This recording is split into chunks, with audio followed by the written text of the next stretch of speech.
Thank you so much for coming to this evening's Empower Hour, our first of 2023. Tonight, we are thrilled to be hearing from our legislators. We are sorry to announce that Senator Cleve Simpson, who had originally hoped to join us, was not able to make it tonight. So tonight we are hearing from Senator Fenberg, Senator Cutter, and Representative Amabile. I'm going to go ahead and do the land acknowledgement. We acknowledge with respect as non-native people that the land on which we stand, live, and learn is the traditional territory of the Ute, Cheyenne, and Arapaho peoples. We also recognize the 48 contemporary tribal nations that are historically tied to the lands that make up the state of Colorado. We honor elders past, present, and future, and those who have stewarded this land throughout generations. We also recognize that our government, academic, and cultural institutions, and our nation itself were founded upon and continue to enact exclusions and erasures of Indigenous peoples. May this acknowledgement demonstrate a commitment to working to dismantle ongoing legacies of settler colonialism, oppression, and inequities, and to recognize the hundreds of Indigenous nations who continue to resist, live, create, and uphold their sacred relations across their lands. Let us seek to understand what it means to be in right relationship today with the traditional stewards of this land and with this land itself and with all the creatures that inhabit it. So I'm going to do brief introductions of our speakers, who you probably are pretty familiar with already. But again, we're going to start with Democrat Steve Fenberg. He's a member of the Colorado State Senate representing District 18. And he started in that role January 11th, 2017. He served as a state Senate Majority Leader from 2019 to 2022 and left that position in February 2022 after members of the state Senate elected him to serve as Senate President. Fenberg graduated from the University of Colorado, and his professional experience includes founding the political advocacy group New Era Colorado and partially owning a bar. He served on the City of Boulder Capital Improvement Task Force and the Boulder Housing Working Group, among other things. And I think we're going to just go through all the introductions right now. Senator Lisa Cutter served 2 terms as a state representative, and in 2022 was elected to the Colorado State Senate in District 20, which covers the immediate western suburbs of Denver in Jefferson County, including Applewood, Wheat Ridge, and parts of Arvada and Lakewood. And Judy Amabile is a member of the Colorado House of Representatives representing District 49. Judy lives in Boulder. She earned her BA and MBA from the University of Colorado at Boulder. We are pleased to announce that Kyle Brown is on the call. Kyle Brown was just selected to take over the representative position that Tracy Burnett recently vacated.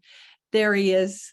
Thank you for running, and we'd love to give you a minute if you'd like to say hi. We realize you didn't have any prepared remarks for tonight. Yeah, thanks for the invitation.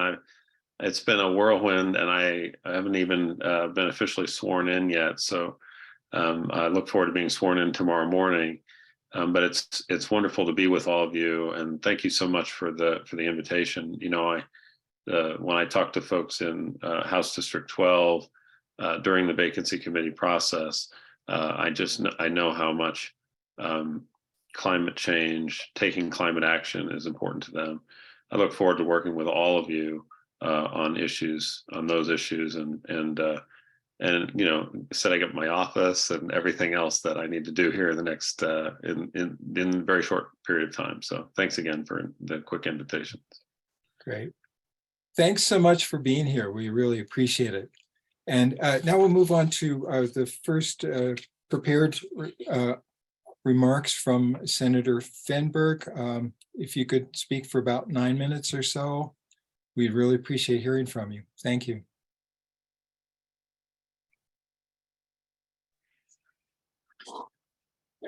Thank you so much, Chris. Hopefully you guys can hear me fine. I literally just walked in the door from driving home from the Capitol, so apologies for that. Let me put you on something stable. So it's so good to see a lot of familiar names on here. It's been a while since I've probably spoken to several of you, but it's so good to sort of get reunited with the empower our future family again. So thank you for everything that you all have been doing for a long time now. So I guess I'll give a little bit of context. And first of all, congratulations to Kyle. Super excited to have you down at the Capitol and join the Boulder County delegation. And super excited to get you sworn in tomorrow. Obviously, you've done an amazing job at the Division of Insurance. The work that you have done has probably helped many of the people on this call, given the Boulder County folks that are probably here. So thanks for that, and looking forward to continuing, seeing you continue that work in the legislature. The context, I guess I'll lay sort of the groundwork, and I'm excited to hear some questions and chat with the other members that are on as well about what's happening this year. So we just started session a few weeks ago. It feels crazier than it normally feels at this point in the year. And I think part of that is because there's a lot of new members, but also because of what happened during the election. And by that, I mean, it was a very good year, I would say, for folks that care about climate action. If you look at who won, it's not always a partisan issue, but probably for shorthand, it's helpful. But we had majorities in the House and the Senate, obviously Governor Jared Polis in the governor's office, and there was real risk of losing the majority in the Senate. Many of you probably know, but we didn't lose that majority. In fact, we grew it. We are now at 23 Democrats, and I think there are several folks on the Republican side of the aisle that are open-minded enough on some of these issues that are definitely potential partners that we can work together on. So we're excited about this year. We, after the election, we sort of rejiggered our ambitions and thoughts of what we could get done. And I guess in one way, we're still doing that. And so you've sort of caught us at a point where the agendas haven't all rolled out. We haven't announced everything that we're going to be working on necessarily, but we're starting to get a pretty good sense. I think, when it comes to climate and energy issues, there's probably a handful of categories. One is what we're going to be doing to further prepare the state for the reality of the impacts of climate change. And I think a lot of that is going to come in the form of legislation and policies regarding wildfires, regarding work to address our water and drought issues across the state. And I'll let the other members sort of expound upon some of that, because I know especially Senator Cutter is doing great work in that area.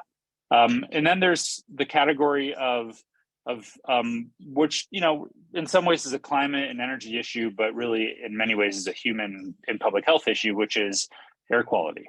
I think there will be several bills this year on the air quality problems that we've had. We've made a lot of progress legislatively, but most of that work hasn't actually translated in the near term in improving our air, not because there are bad policies, but because obviously these take time. These policies take time to really kind of get rolled out and to start having an impact. And so I think there will be several bills around ozone, around industrial emissions, around oil and gas emissions, transportation, and in a few other areas that are specifically around how those sources add to our ozone problems, especially on the Front Range. And within that, I guess some of that would be around electrification and sort of transitioning fuels. But really, the next category I would lay out is more directly in the renewables side of things, and that's where I think there will be several bills as well on either electrification of buildings, on potentially expanded tax credits for things not just electric vehicles and things like that, but additional credits and support for folks who are electrifying their homes, installing heat pumps, potentially money for the industrial sector to more rapidly transition, and those types of things. So those are sort of some of the broad, big picture policies that folks are going to be working on. Obviously, there's a lot more detail to be figured out. We're sort of in the stakeholder process on most of these issues and areas. And I think there's going to be a lot of really positive progress this year, building upon what we've done the last couple of years. Another real quick thing that I'll mention is I think we're at a place where there's a really good nexus between renewables and climate and sort of this transition that we're living in right now, which in some ways is really exciting, and also the issue of affordability. Especially given the continued stressors on families and businesses when it comes to inflation, and now the cost of fuel to heat our homes and to heat a lot of our electricity sector. And when I say an interesting nexus, I mean, I think we've all known that moving towards renewables is going to be cheaper in the short term as well as the long term. I think there's less of a debate about that now. But I actually think this is a moment where we can make that case even louder and stronger than ever, given the fact that natural gas prices are so volatile. And on top of that, given the fact that some of our utilities are seeing record profits yet again. Meanwhile, families and businesses are seeing huge increases in their utility bills. I think that's an opportunity from a policy perspective, and we will be discussing that as a legislature a lot more to come. But we're working on ways that we as a legislature can really sort of dig our teeth a little bit more firmly into those issues around affordability and how it relates to the transition that we're in the middle of. Because at the end of the day, the transition's happening. The question is, are consumers and regular people going to benefit from the economics of that transition because we know they should, or are we going to allow others to profit off of this moment and not allow that benefit to really trickle down to regular folks? So that's a conversation I'm excited about that I know we're going to spend a bunch of time on later this session. Chris, I don't know how much time I've used, but I'll leave it there.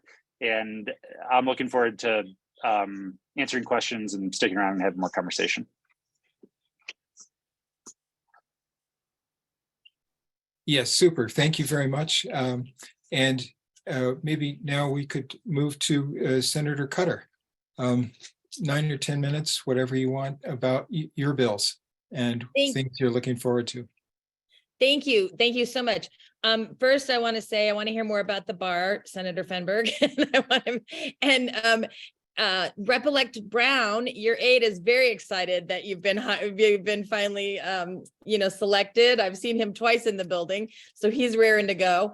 And just a quick point of clarification: my district does not include Applewood and Wheat Ridge, but it lots of Lakewood and the foothills of Jefferson County. So that is mostly right, but I just wanted to clarify. So thank you all for having me here tonight. I love to talk about climate change and solutions, what we're doing to make an impact there. When I first was elected 4 years ago, I came to the legislature with the idea of getting to zero waste. And the reason I really hit on that is because climate change is the number one issue. There's lots of things I love and lots of things I work on, but none of it matters if we don't deal with this pressing climate emergency. And so I settled on zero waste because there's lots of people working in the oil and gas space and lots of activity going on there and lots of legislative champions. But I saw that as a place that I could really make a difference because most of you might know that landfills emit a huge amount of methane. They're one of the biggest sources in the country. And so I felt like if we could deal with that and create a more circular economy, we'd be on the way. So I was thwarted in a few tries, and it came back and worked for a few years. I actually ended up getting a zero waste committee during the interim. We have standing interim committees, and then we have special committees. So I had to request and apply for that, and was granted a zero waste committee. And so it was a bipartisan committee, and we learned a lot about the issues of waste in our state and recycling and solutions, which again is what's really exciting to me. There's lots of great solutions and innovations happening. So it's really cool to hear all about them and work in that space. So that ended up leading to a few things. The plastic bag, I'm going to out myself now. Please, no hate mail. Probably you guys are all on the same page, but I was one of the sponsors of the plastic bag and styrofoam ban. Lots of hate mail about that one, unfortunately. But for many, many reasons, I am really proud of that. There's a few things we may end up tweaking, but that was a great step. Last year, I passed the extended producer responsibility to provide recycling eventually at the end of this process for everyone in the state for free, meaning you don't pay for it and the government doesn't pay for it. The people that create the trash, that try to convince us that it's our problem, we need to recycle more, they get to pay for the recycling system and infrastructure. And I think that's huge. I'm really, really excited about that. I think it's going to make a big impact down the line, and just a thrill to be part of that legislation. So the other thing we did was create a circular economy development center, going back to the solutions. Like, let's take the bad things and create, the waste that's in our environment. And instead of putting it in landfills where it's, emitting all kinds of terrible things, let's put it back into products and services rather than, mining for them again or whatever. So that's sort of the zero waste package that I was excited to do. Now I'm moving on to other things. That was, what else can I do in recycling for now? So I'm kind of moving into some different spaces. This session, I'm going to work on possibly a biochar feasibility study. So biochar has so many implications and a lot of overlap in the work that I do in the wildfire space that Senator Fenberg mentioned. So I'd like to do a feasibility study. I've been talking to a lot of people about the implications of how biochar could be very beneficial. And so I'm hoping to do a feasibility study on that so we could really dig in and figure out how to implement some of these ideas in the state in a thoughtful way. I'm hoping to do a compost study as well to figure out how we can sort of add compost to the recycling picture. As I'm sure you all know, that's also a huge problem. Food and organic waste is a really big problem in the state. I am working on some of the other areas. I've been partnering with some of my House colleagues and working on electric standards. I better put my glasses on. I can't read all this. Electric standards on several products. So better regulating and updating some of the enforcement of some of these products, appliances, and things that aren't covered in the federal regulations. Another bill is expanding home warranties to cover electric appliances. People have had issues with warranties and making claims against their insurance, and them not being willing to pay for the electric appliance, even if the homeowner is willing to pay the extra that it may cost. So that's a problem. That should not be an issue. They should always have the option for that. A study on plugging oil drilling sites with biochar. So yes. Was there a question? I'm sorry, I thought I heard someone. Study and plugging just what I said, plugging the oil drilling sites with biochar. So biochar is a hot topic for me this year. But it sort of appeals to that, using materials that we have and creating a circular system, and being creative in our approaches.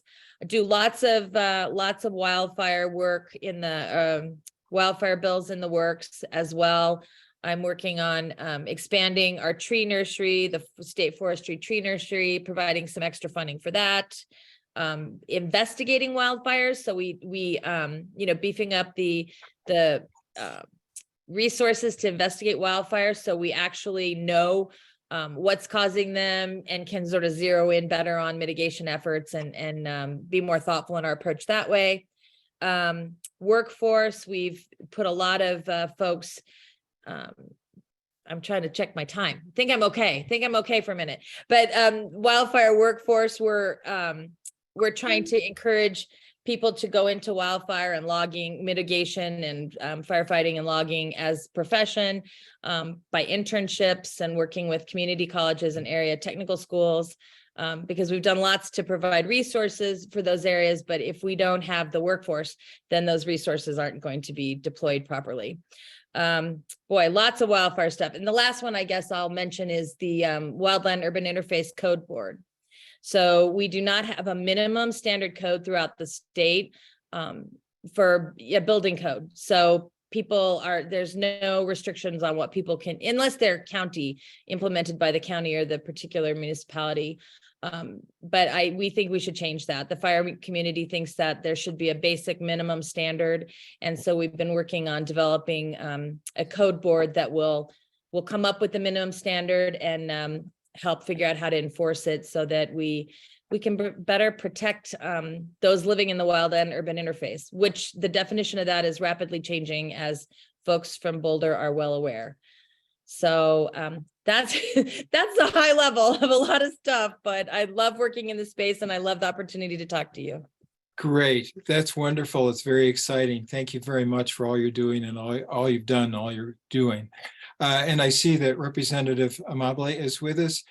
So Judy, what we've been doing is having about 9 minutes or so for each member of the State House to talk about their bills or things that they're excited about. And then after that, we'll be moving to Q&A. So please, whatever you'd like to say for about 9 minutes or so. Okay, thank you so much, everybody. And I probably don't need 9 minutes. Not that I'm not busy, but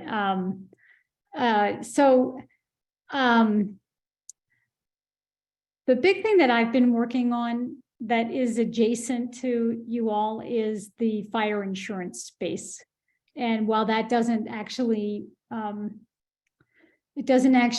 prevent fires, it does make us more resilient, both as a community and each individual person that's impacted by it. So of course, I was representing Grand and Jackson counties when they had the East Troublesome fire, and the recovery from that was really terrible. I mean, people were really not treated well by their insurance companies. So we worked on a bill that was about what happens if you lose your home in one of these big fires.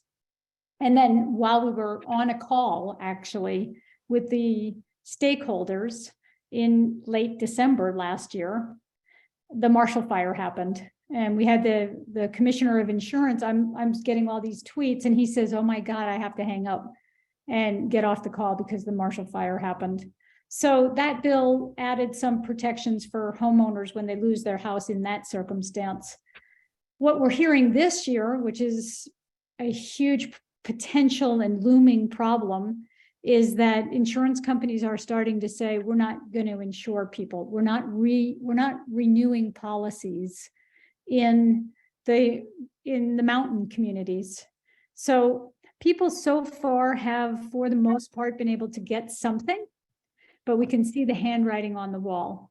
We will start to have a situation where people can't find any homeowners insurance at all. So we're working on an insurer of last resort policy for the state, and that has to be really carefully done because you don't want to encourage people to build in the WUI You don't want to discourage the commercial market for insurance, the free market for insurance, but you do want to ensure that you don't bring the whole, state, the ability of people to buy and sell a home in an existing location. Like, there's a lot of people living up in the mountains in Boulder and in Grand and all over the state. And they have to be able to insure their home. They have to be able to buy a home. They have to be able to sell a home. So that's one of the big policies that we're working on this session. 33 states have these type of FAIR plans. So it's not reinventing the wheel. It's trying to figure out which state should we try to model ourselves after that's doing a good job. And then we saw in the Marshall Fire the problem of underinsurance. So we're working on a bill that will cause homeowners to be better informed about what they're buying, and also for the insurance companies to offer more options so that people can protect themselves better. And then I got here in time to hear Senator Cutter talking about biochar, and I am also on that bill in the House, and have been out and with Rep. McCormick touring. We went and saw some biochar sites, and so excited about that as a potential solution for plugging wells and for capturing carbon. And then the other bill that I'm working on, which is going to be heard in committee on Thursday, is about expanding, well, it's not expanding, but it is a study around what happens to oil and gas workers as those jobs start to go away. And so looking at what are the likely new jobs that we will create, and what is the transition from these old jobs to new jobs look like, and what is the time frame for that transition, and how are we going to protect communities, how are we going to protect workers. And so that one's coming up in committee this week. Great. And that's it. I mean, I have my name on 25 bills, so this is just Yes. these. But I think these are the things you're the most interested in. Yes, thank you very much. I really appreciate what you're doing and what you've done, what you're doing. So now we'll go to some questions. Initially, the questions that came in through the website that we solicited from the community. And but before we get to those, so for Senator Fenberg, and we're sorry that Senator Simpson couldn't be here tonight, but we'd like to just bring to light the bill that he is working on. And so in the Colorado Sun recently reported that in the coming legislative session, Senator Simpson plans to introduce a standalone bill that creates a grant program for agrivoltaic projects overseen by the newly formed Agriculture, Drought, and Climate Resilience Office. According to the draft, the grants will be available to new or ongoing demonstration or research projects as a means to study the use of agrovoltaics in the state. It will be the first state law in the country to provide funding for agrovoltaics research, though Massachusetts passed a law funding agrovoltaic generation projects in 2018.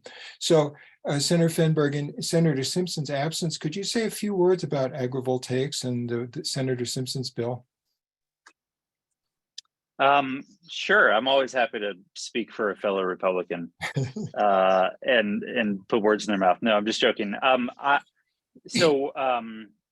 don't know all the ins and outs of that bill, but generally speaking, agrivoltaics, right, is using either agricultural land and adding solar or vice versa, because there are a lot of crops that actually do really well with partial shade or things like that. It can be mutually beneficial, and it's also an additional revenue source for farmers.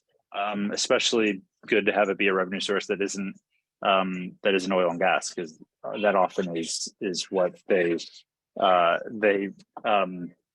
jump to. So I don't know all the details about the bill itself. I think it'll be positively received.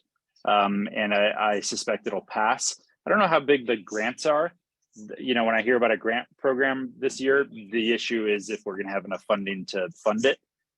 There was a bill on agrivoltaics, I think sponsored by Senator Jaquez Lewis last year, maybe the year before. And so I'm not exactly sure how it'll connect to that bill, but I think it has promise, and I give him a lot of credit for working on this. I think Senator Hansen maybe joined it as well. So the two of them are doing it together. Great, thank you. So now we've got some questions from the community from our Empower Future website, and I'll let the three of you, or maybe the four of you, I see you have your new aide on your lap there, Senator Fenberg. She's busy typing nonsense. Okay. Let you take these questions as makes sense to you. So the first question, I'm just reading what came in. Xcel has raised rates several times lately from the Texas blizzard, coal supply chain issues, and increases in gas commodity prices. Xcel doesn't make any money from these, but they also don't have any incentive to avoid it happening in the future beyond the bad PR. How do we fix this? So happy to say a few things and then see what other folks want to add. You know, this is a big problem. I think the core of why prices have skyrocketed so fast on the utility bills is the cost of natural gas. There's no question. It's not the only issue though. There are bigger structural problems in the utility sector that I probably don't need to discuss at length with most of the people on this call. But I think the interesting thing is that the rise in gas prices sort of shines a light on the other issues that are also going on people's utility bills.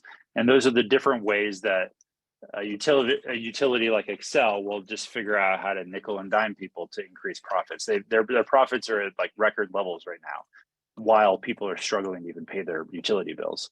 So more needs to be done. I think they have, as long as we're going to keep using fossil fuels, and they clearly are for some time now, I think they need to do more to control the costs.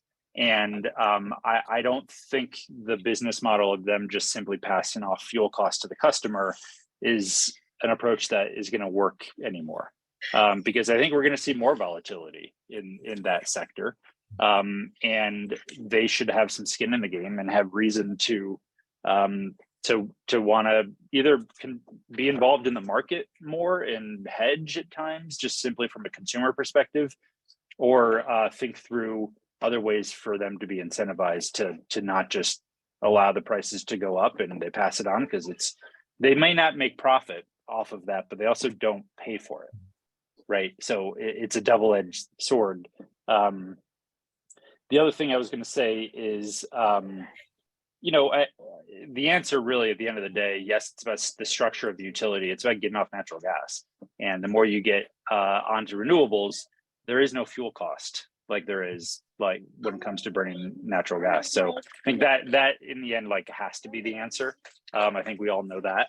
But in the meantime, I do think there are some reforms that we need to look at the legislature, so that consumers aren't on the hook for the bad investments or bad strategies that companies have made. Mm-hmm. Thank you. I would just, Oh, go ahead. Yeah, Oh, go ahead. I would just Please. add that I think we need to be a little bit more careful about who is on the PUC and what it is they're charged with doing. And that balance needs to flip a little bit more into their part of what they're there to do is protect consumers. And it doesn't seem like they've leaned in that direction as much as they should. So that's something else I think we need to be looking at. And I will add, we actually confirmed through our committee the other day in the Senate, Tom Plant, that I think that as the new commissioner of the PUC, and we did have several discussions about the rates and what's going on. And something, I don't know that he spelled out an exact solution, but he did talk about the fact that risk should not be, the consumer should not absorb all the risk. So he's aware of it, and I think we'll make moves to address that somehow. The other thing is storage issues, right? Is there a way that we could better store energy, expand that? Those are some conversations that I've heard. So yeah, lots to be, as my colleague said, lots to be done in that space for sure. Great. And this next is actually from a different person, but it actually could be a follow-up question. Colorado's electricity comes primarily from coal and gas. What are we doing to drive a faster move to cleaner sources like wind and solar?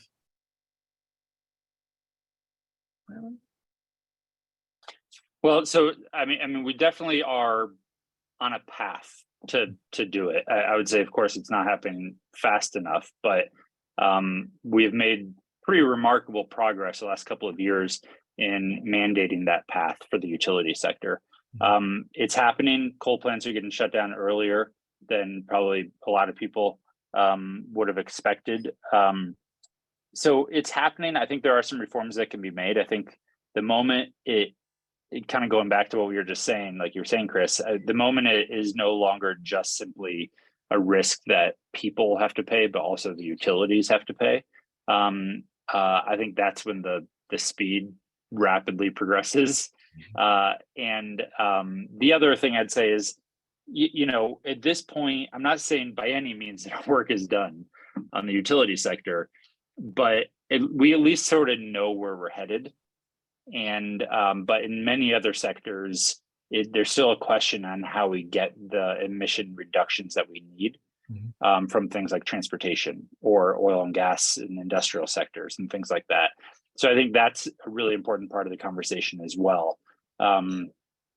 Personally, on the utility side, I think we need to embrace distributed energy a lot more.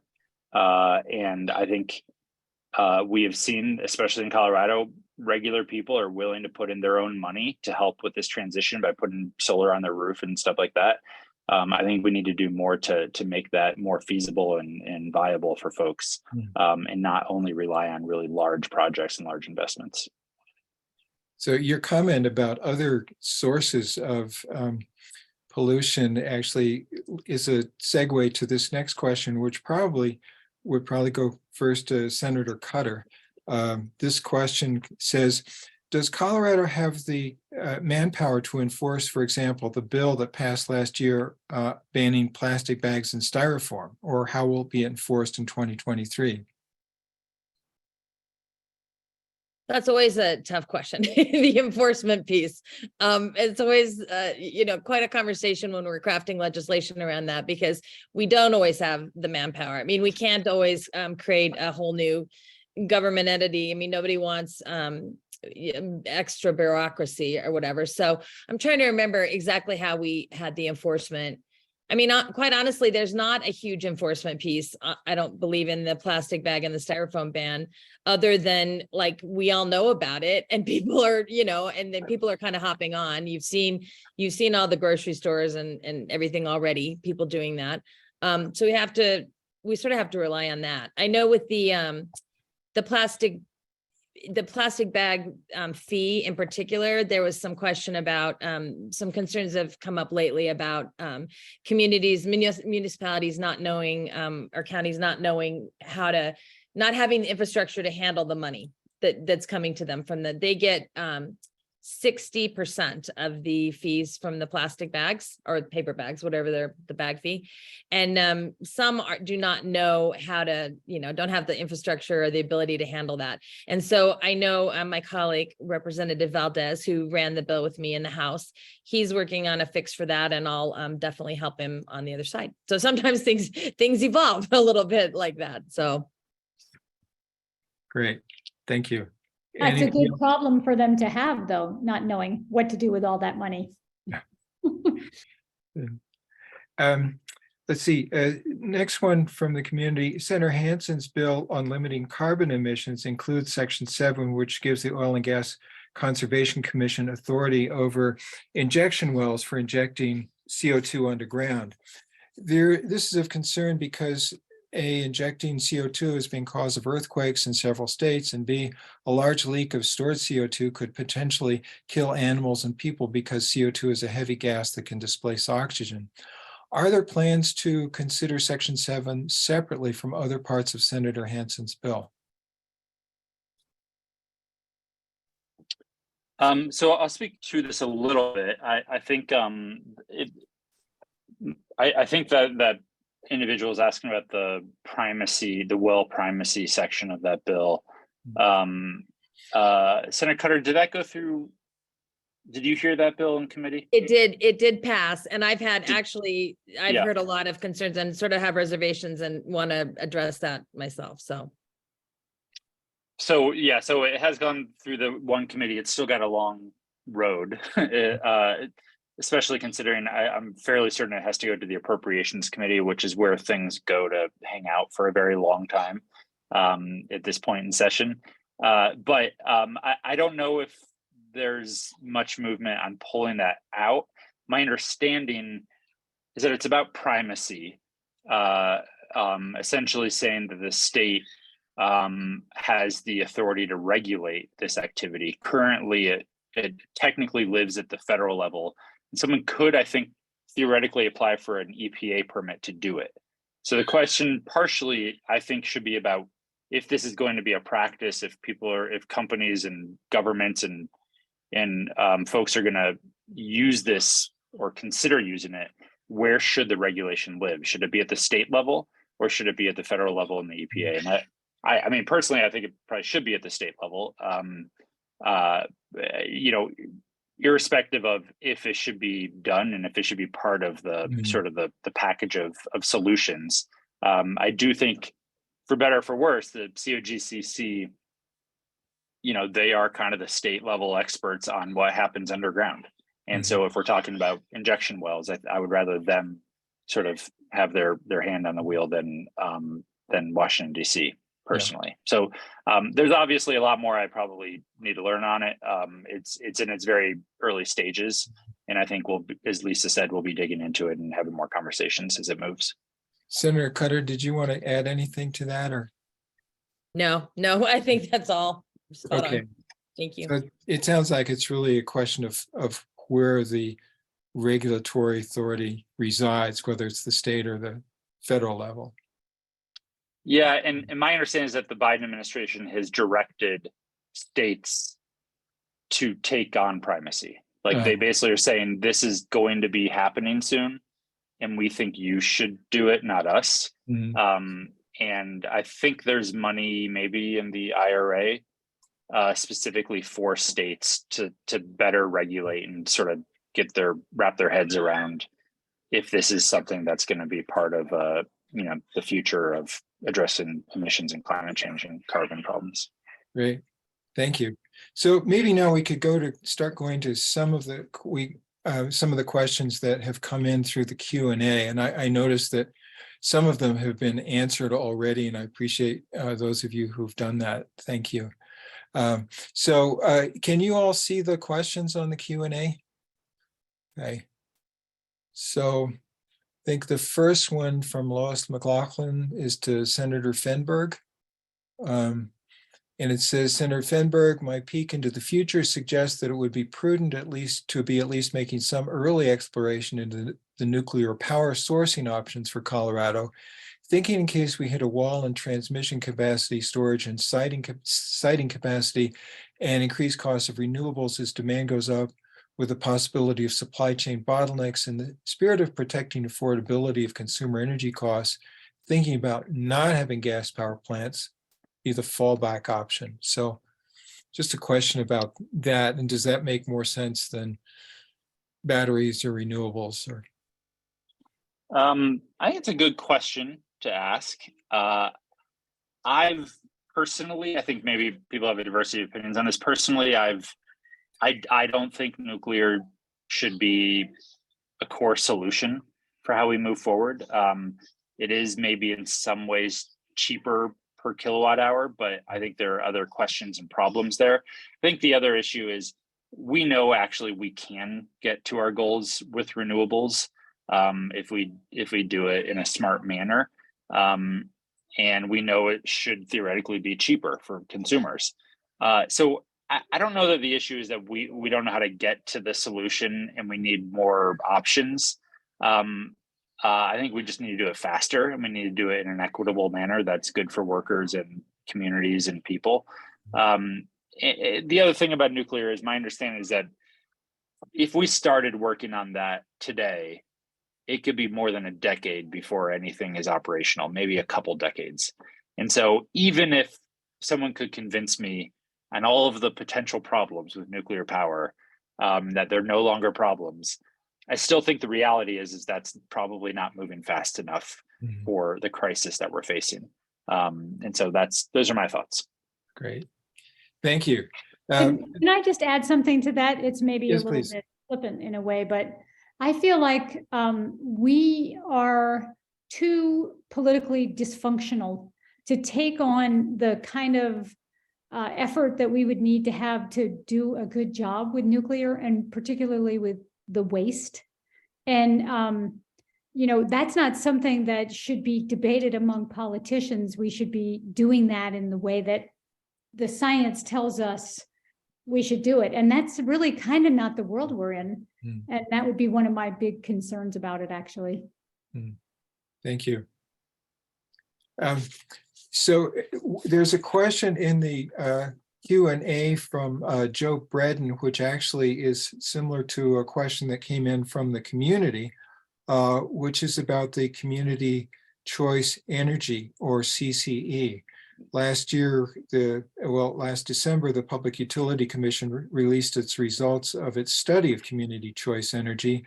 And the question from the community and the question from Joe Bredden here is, what are the prospects for an implementation bill for community choice energy in this session? So this was very much Representative Hooton's, like white whale, or whatever the like positive equivalent of that is. But so she did an amazing job with many of the folks on this call, I think, in getting it to where it is and getting that report to where it is. I don't know the latest on if someone is picking up where she left off and is introducing a bill. Maybe you know, Judy. Yeah, I'm pretty sure that Representative Basenecker is running that bill this session. Oh, right. Okay, cool. Great. So yeah, so sounds like something's coming. I don't know if any of us have seen a draft or anything, but reach out to Andy and bother him. Okay, thank you. And I think all of us on this call would most likely be supportive, and we'll do what we can to help. Thank you. There's a question from Alan Best of Big Pivots. Senator Fenberg, Governor Polis, in his State of the State address, talked about land use at great length, tying it to climate change, transportation, and other aspects.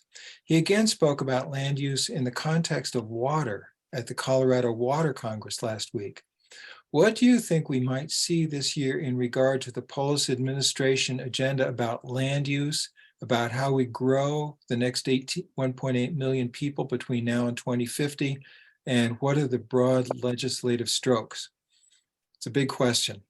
Yeah, and we could probably talk for the next month about this one.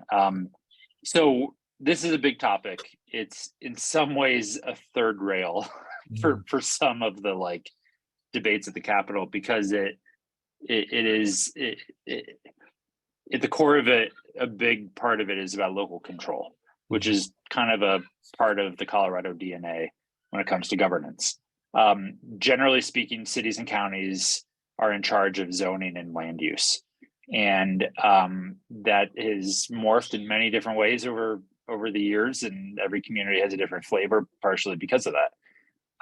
This conversation is about, given the fact that our growth and the challenges with growth really are becoming more of a regional, if not state issue, not just city by city, but it's a regional problem now. And the state in recent years has put in more and more state dollars into housing to address the rising cost of housing. Because of that, I think people have started asking more questions about, well, if there's these investments and if it's a state problem, shouldn't the state be more involved in either solving the problem or sort of stopping the problem from getting worse? I think we all know that people are going to keep, our population is going to keep increasing. And people are going to move here, and we're going to continue to grow, no question. The real question is, how are we going to grow, and is it going to be in a way that is good for the climate, good for our transportation system, good for people? And I think that's the big question. And so it's going to come down to what things should stay at the local level, and I think the vast majority of decisions still will be at the local level. And then what items should the state say, this is a state issue? You can't get in the way of housing development near planned transit developments and things like that. And it's complicated. This is not an easy one. But at the end of the day, I think the question is not if we grow, not if we sort of continue to change as a state, but how, and are we going to do it in a way that's good for some of our other goals? It plays into the water issue, like Joe said. It plays into our transportation issues, obviously our air quality issues as well. And I don't think this is going to be like one bill and then it's done and it's solved. I think this is going to be an ongoing conversation for many years. And this is sort of it's not even really the beginning, but it's sort of towards the beginning of how we develop land and what we prioritize moving forward. It's not easy, and I think it's especially not easy for Boulder because there's a lot of history here. But development's going to happen. The question is how. And personally, I'd rather our state have more homes than storage facilities. It feels like anytime I see major developments happening now on the highways, it's all like storage centers. So I think it's a balance, and it's going to be a tough conversation, but it's one that is coming this session one way or another. Okay. We've got time for just probably just one other question. There's one in the Q&A from Steve Pomerantz. When will the legislator take on the issue of shifting our electric and gas utility from the current regulated monopoly structure to one that has an independent system operator that operates in the public interest and is proactive in getting us the cleanest, cheapest energy in the shortest amount of time? This would include the state setting targets for levels of renewables, all electric generation being bids in so as to get the lowest prices, and existing monopoly-owned generation having to compete with other generators. So another big question. Anyone want to? Who wants it? I think it's a good question. To be honest, it is not something that is going to happen overnight by any means. I think steps like allowing CCE is important. The reality is even that policy is politically very challenging, and that's nothing compared to some of the big things in Steve's question. Yeah. I wholeheartedly agree, and I think that's where we need to be. The city of Boulder would be well on its way in showing how this can be done if it wasn't for the roadblocks that Excel put in our way, which is a real shame. But yeah, I mean, I think there's an opportunity with the recent cost issues and affordability issues to make that case even louder and more effectively. And I think several of us are going to be making that case and hoping for some reforms this session. Great, thank you. Unfortunately, we're just about out of time. We do have a number of other excellent questions in the Q&A, and we'll capture those and send those to you so you can have that input from constituents. And then I just want to thank you on behalf of all the community and Empower Our Future. And really appreciate you making the time to be available for this, because I know this is just a crazy busy season for you, for all of you. So we really appreciate it. And Kyle, once again, thank you for showing up and being part of this. And it's good to see your face, and we look forward to seeing more of you. And now I'll turn it back to Mary for just some quick closing. Hi, but what we really want to do is see the cute babies. That's so fun. They're getting so big already, Senator Benberg. Thank you all for joining us tonight. We really appreciate your time and attention to this. I've got just a few more remarks. First off, this Empower Hour, as are all the others, they're recorded, so give us a day or so, and this event will be up on our events page on our website at empowerourfuture.org. Upcoming topics that we hope to have Empower Hours about include CCE. We hope to have Senator Boesnaker, if I'm saying that right, come talk to us about that legislation. Also, we're hoping to have maybe a big name in virtual power plants come speak to us. But that brings me to the point that we are always open to hearing your suggestions for Empower Hour topics or speakers. We'd love to know what you guys want to know more about. There's a link at the top of the events page where you can get to a form to give us your feedback about Empower Hours and about possible future topics. I think that's all the announcements I have. Again, we really appreciate everybody, especially the legislators, for being here. And we look forward to getting further updates later in the session. Thanks.